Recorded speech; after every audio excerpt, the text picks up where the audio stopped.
billion each month. That is a consequence of our current strategy.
This planet, our planet, there are those who eat with chopsticks, those who eat with a knife and fork, and others who eat with their fingers.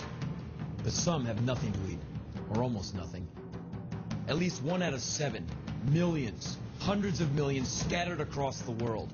You can't hear their suffering and anguish, so I will try to speak for them, to be their voice. Listen to me. Listen to me closely. Forget about how I look, so that you can hear me better. Follow me in my rage. Let me be the voice for all the withered bodies who are feeding on their own body tissue. I'm one, but I'm also millions. Before we go any further, let me make one thing clear. I never wanted to be here. This prison of want and woe is not of my making. Well, who made it then? If I didn't, then you must have. Oh, I'm sure you didn't deliberately create it. No, you just kind of let it happen, didn't you? Guilt by ignorance, guilt by default, guilt by acquiescence, by contempt or neglect or avoidance, or perhaps even some kind of self-righteous denial. What do you know of hunger? What have you really felt? Not much, I'm sure. And no, it isn't that moment your stomach reminds you to open the refrigerator or pick up the phone and order a pizza, or even the pangs you might feel if you miss a meal or two. Hunger, the hunger I'm talking about, is something else. It's the stark reality that your body is wasting away and you have no idea when or where or if you will ever get your hands on another meal. That's the real meaning of the word. The emptiness of your own stomach set out in front of you as the future. A barren, hapless, hopeless emptiness from which there is no escape. You've never faced that, have you? No, I thought not. No reason why you should. No reason why anybody on this planet should go hungry. The world produces huge quantities of food and could produce even more. The food is there. Most of it is just in the wrong place, like around your waist, for example, or thrown away, or eaten by rats, or hoarded or destroyed to raise the price, or converted to ethanol, filling gas tanks instead of filling people's stomachs. While some starve and beg and die, others turn corn and sugar into fuel. How in good conscience could any man or woman take food, life-giving food, and use it to replace gasoline? Well, many Americans can, and Brazilians too.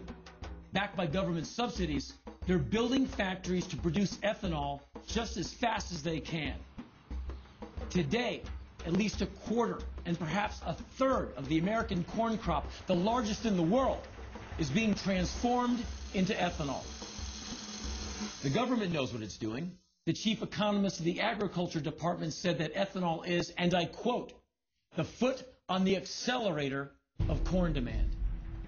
Can't be any clearer than that, except that now the U.S. says that it only contributes 3% to the rise in food prices. The UN disagrees and says the figure is more like 59%. Well, that's one hell of a difference, 56%. So who do we believe, the U.S. or the UN?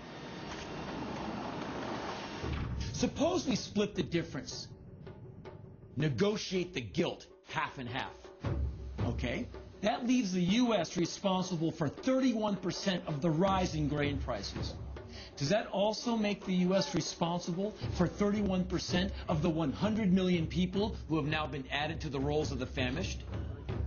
That's the equivalent of the entire population of the states of New York and New Jersey. Is ethanol worth that? The hunger of 31 million people? Is it even worth the hunger of one? A single death is a tragedy. A million is a statistic. Joseph Stalin said that, and he was right. So if you've ever been thinking that by filling your tank with ethanol, you were being friendly to mankind and the planet, well, think again. One single tank full of ethanol uses more than 450 pounds of corn. That's enough calories to feed a person for a year. And that is a tragedy.